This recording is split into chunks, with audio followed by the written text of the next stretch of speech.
Mossadegh Bali, vous êtes le président du groupe Azalai, groupe reconnu sur le continent, groupe hôtelier.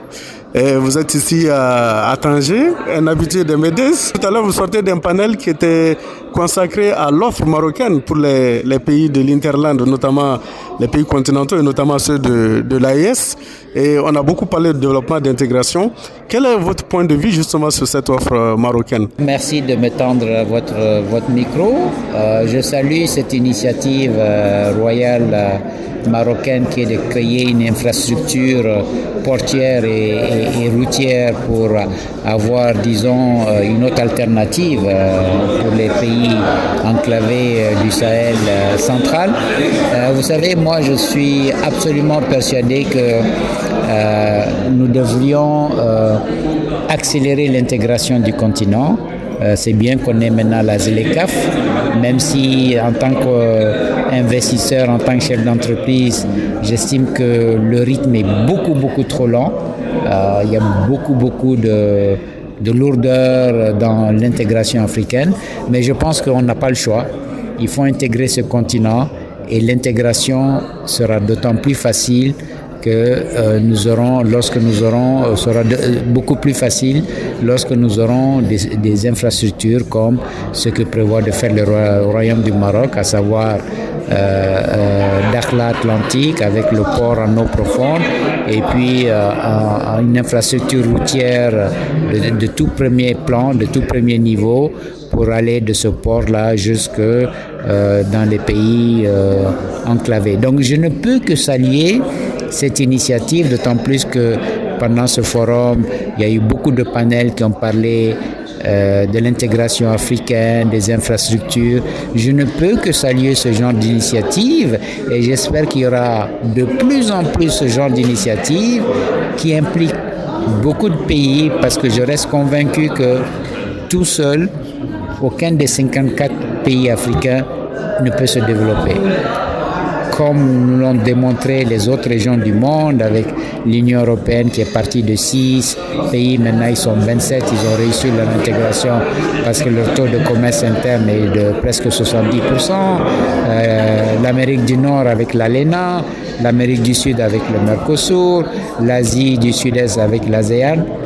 Ça ne peut que passer par une intégration et notamment de nos infrastructures économiques, développer des infrastructures économiques transnationales pour réussir à développer ce continent. Donc je salue cette initiative et j'espère que nous pourrons très bientôt voir toutes ces infrastructures sortir et pour pouvoir améliorer le commerce entre nous. Vous avez beaucoup insisté sur les infrastructures comme levier de développement en Afrique. Ah oui, absolument. Disons qu'on réussisse à 100% l'intégration politique, tout ce qu'on veut. Il n'y a plus de barrières tarifaires entre les 54 États. Tout se passe bien. Mais le producteur du Mali qui produit et qui veut vendre, même à côté au Burkina Faso, vous connaissez l'état de la route. C'est-à-dire qu'il sera plus facile pour un Chinois de vendre son produit au Burkina qu'un Malien qui produit au Mali et qui doit vendre au Burkina parce que la route est mauvaise. C'est pareil pour la plupart des pays africains. Donc, l'intégration politique, l'intégration économique qu'on appelle de tous nos voeux, ne peut être une réalité que le jour où on aura des économies qui seront intégrées parce que les économies pourront échanger entre elles. Et comme on échange entre nous, il nous faut des routes, il nous faut des chemins de fer, il nous faut des ports, il nous faut une connexion aérienne. Tant que nous n'aurons pas cela, l'intégration sera juste sur le papier, dans des forats comme ici, mais la réalité sera que, puisque ça va être compliqué pour un producteur qui produit au Burkina ou au Mali de vendre au Maroc ou de vendre au Tchad ou de vendre en Tanzanie, pas parce qu'il n'y a pas de marché en Tanzanie, mais parce qu'il n'y a pas de route pour aller en Tanzanie, il n'y a pas de chemin de fer pour aller en Tanzanie, il n'y a pas de port ou peut-être le port le plus proche est à 2000 km. Le producteur chinois, il produit en Chine, il met sur un bateau, ça vient en Tanzanie et le Tanzanien va consommer un produit fabriqué en Chine. Donc j'ai beaucoup insisté pendant ce forum sur les infrastructures et notamment mutualiser les infrastructures, sortir de nos je dirais, de nos souverainismes un peu étriqués où les décideurs politiques pensent que il faut garder certaines prérogatives au niveau des États. Moi, je suis pour le décloisonnement de l'Afrique. Je suis pour une Afrique intégrée. N'oublions pas qu'il y a 6 siècles, l'Afrique était intégrée. On était un continent. Il a fallu 4 siècles d'esclavage et 2 siècles de colonialisme pour que nous soyons désintégrés et qu'aujourd'hui nous ayons 54 États.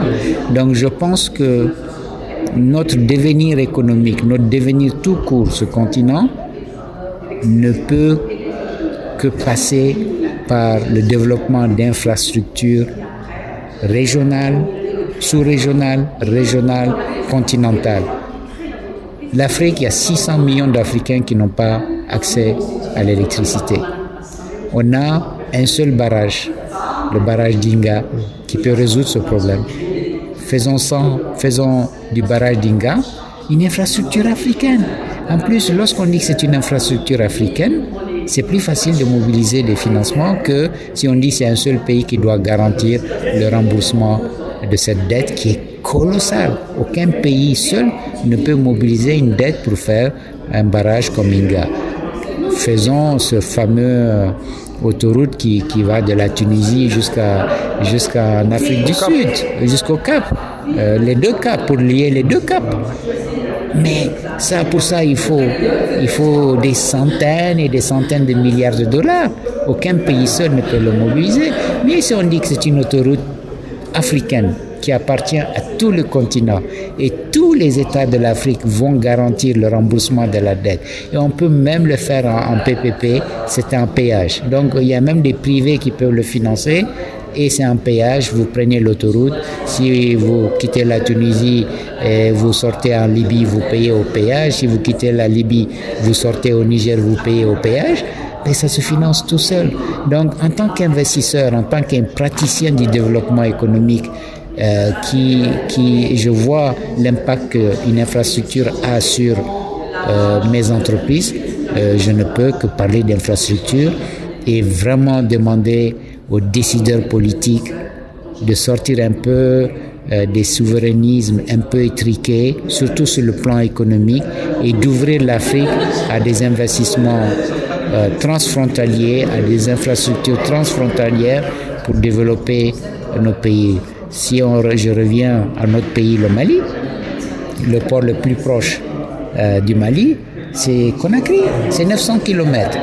Dakar est à 1200, Abidjan à 1200. Mais pourquoi on n'utilise pas Conakry comme on utilise Dakar ou Abidjan? Simplement parce qu'il n'y a pas d'infrastructure routière. Le jour où on aura une autoroute 2 fois 3 voies ou 2 fois 4 voies avec un port en eau profonde à Conakry ou sur la côte guinéenne. Ou le chemin de fer. Ou le chemin de fer, exactement, merci, ou le chemin de fer. Ce jour-là, je pense que 90% du trafic malien passera par la Guinée-Conakry. Voilà un exemple concret de ce que peut apporter une infrastructure qui va appartenir aux 2 pays.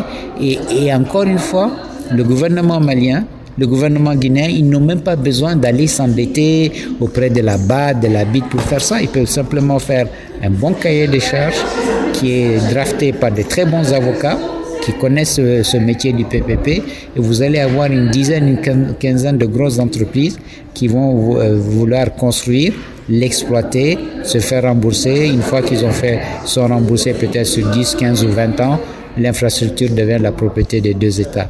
Il y a tellement de solutions pour développer nos infrastructures, mais il faut que nos décideurs politiques acceptent justement de mutualiser, de se mettre ensemble, parce que pris individuellement, aucun de nos États n'a les moyens de développer ces infrastructures. Malgré ce tableau peu reluisant, en attendant, le groupe Azalea continue à séduire. Le label qui est malien, africain, inventé jusqu'ici au MEDES de Tanger. C'est quoi le secret de Azalea? Le secret, c'est d'y croire, c'est de ne jamais se décourager, c'est d'être résilient. Je pense que ma mission sur cette terre, c'est justement de prendre des risques, d'investir. Nous venons d'ouvrir il y a 1 an notre unité à Dakar, Azalea Hotel Dakar, où on a investi 30 milliards de francs CFA. Nous avons fini les travaux de rénovation et d'extension d'Azalea Hotel Ouagadougou. On a investi 20 milliards de francs CFA. Nous continuons nos autres projets en Guinée-Conakry, au Niger, au Cameroun, au Mali, où nous sommes en train de rénover nos hôtels. Donc, moi j'y crois. Je pense que l'Afrique a besoin d'investissement.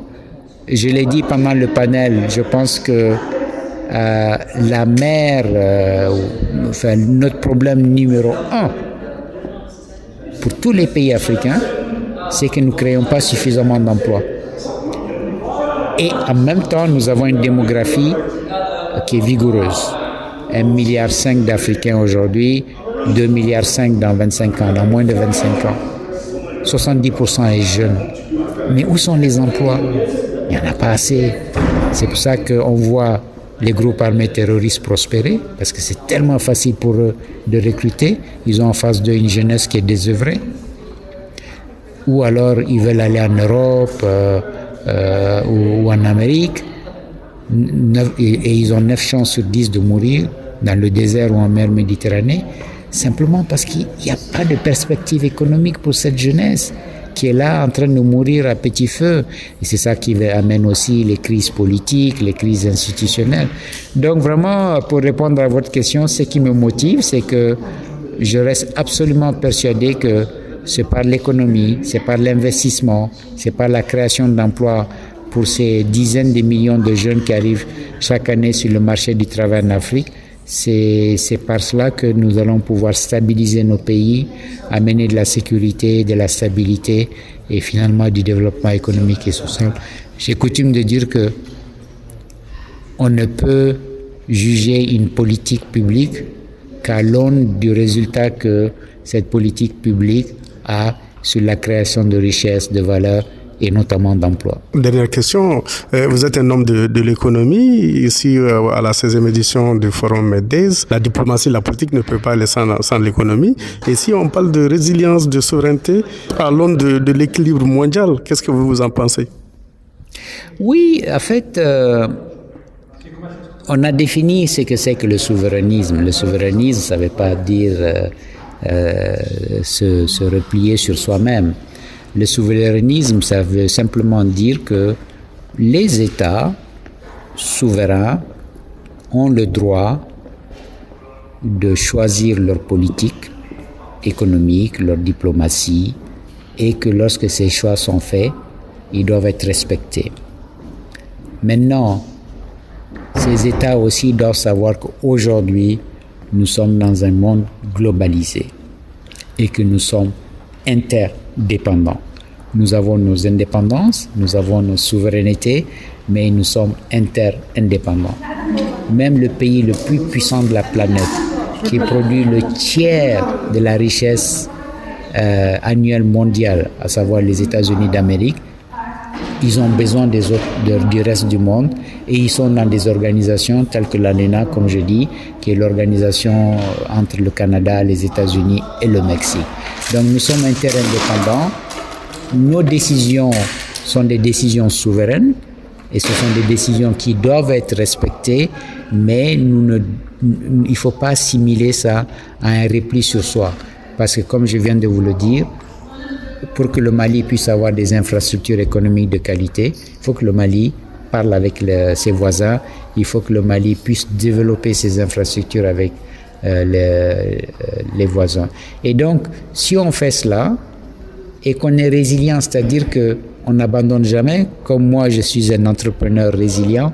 Malgré les difficultés, je continue quand même à investir dans nos pays sur le continent africain. Ben, les États aussi doivent être résilients, continuer à améliorer leur politique publique, continuer à améliorer le doing business, l'environnement des affaires pour attirer non seulement des investisseurs nationaux, mais des investisseurs étrangers. Parce qu'à la fin de la journée, les gouvernements sont jugés sur leur capacité à mettre en place un environnement qui conduit justement à la création de richesses et d'emplois pour leur jeunesse. C'est sur ça que les gouvernements sont jugés. Donc, souverainisme, parce que chaque pays indépendant, chaque pays choisit sa politique économique, sa politique, sa diplomatie, et ça doit être respecté, mais aussi interdépendance entre ces États souverains. Président, merci. Merci à vous.